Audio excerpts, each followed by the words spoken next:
কেউ যদি কাউকে প্রাণনাশের হুমকি দেয়, মেরে ফেলবে বা হত্যা করবে এইরকম ডর ভয় দেখায়, আর সে এই কারণে চরম নিরাপত্তাহীনতায় ভুগছে, বাহিরে বের হতে পারছে না, কিংবা তার কোনো নিজস্ব মানে শত্রু দুশ্মন বা পূর্বের শত্রু, অর্থাৎ যে কোনো ধরনের শত্রু হোক, যে তাকে যে কোনো টাইম বা যে কোনো সময় মেরে ফেলবে, হত্যা করবে, এইরকম শঙ্কায় বা ভয়ভীতি পেলে ওই ব্যক্তি সূরা ইয়াসিন পড়বেন।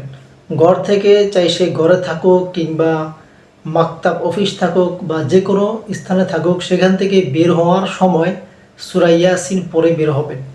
সূরা ইয়াসিন পড়ে বের হবেন, ইনশাল্লাহ শত্রু বা দুশ্মন তাকে দেখতে পাবে না, তার আনাচে কানাচে ঘুরবে, তাকে আক্রমণ করার জন্য দিয়ে আসবে, কিন্তু তাকে দেখতে পাবে না। এটা একটা পরীক্ষিত আমল এবং অকাট্য দলিল দ্বারা প্রমাণিত। প্রিয় ভাই, এইরকম একটা বিষয় বুজুর্গ আলেমের কাছে এক ব্যক্তি গিয়েছিল সমস্যা বা প্রবলেম নিয়ে। তখন ওই বুজুর্গ তাকে সূরা ইয়াসিন পড়ার জন্য আদেশ বা হুকুম নির্দেশ দিয়েছেন। তো এই আমল করার পরে ওই ব্যক্তিও সে নিরাপত্তাহীনতায় থেকে সে স্বাচ্ছন্দ্যে জীবনযাপন করছে। সূরা ইয়াসিন 2 থেকে 5 মিনিট লাগবে। আপনার যদি মুখস্থ না থাকে, সর্বোচ্চ 10 থেকে 15 মিনিট পড়তে পড়তে মুখস্থ হয়ে যাবে।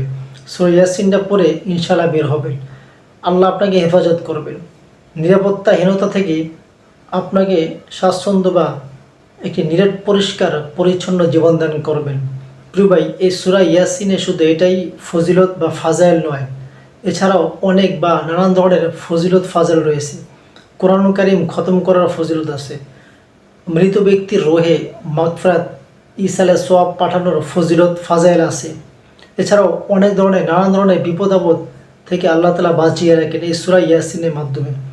আপনার কাছে হাস্যকর কিংবা শুনতে মানে ভিন্ন ধরনের হতে পারে, কিন্তু আসলে এটা বাস্তব।